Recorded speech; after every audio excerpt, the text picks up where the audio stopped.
Hello viewers and welcome to Review Information. YouTube mobile app has a new feature that automatically plays videos on your home feed without any audio. In this video I will show you how to disable the new feature Autoplay on home in YouTube Android app.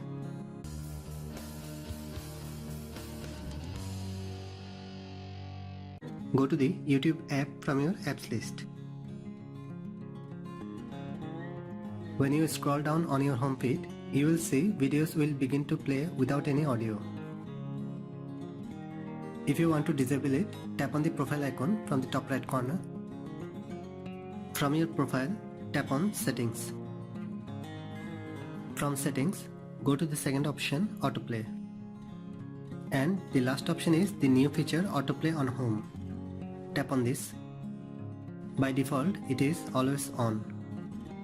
If you want videos will play automatically over Wi-Fi only, then tap on this option.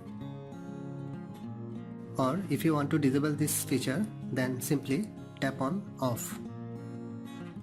So that is how you can disable the new feature Autoplay on home in YouTube Android app. Thanks for watching.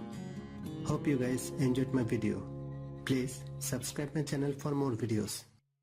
Goodbye.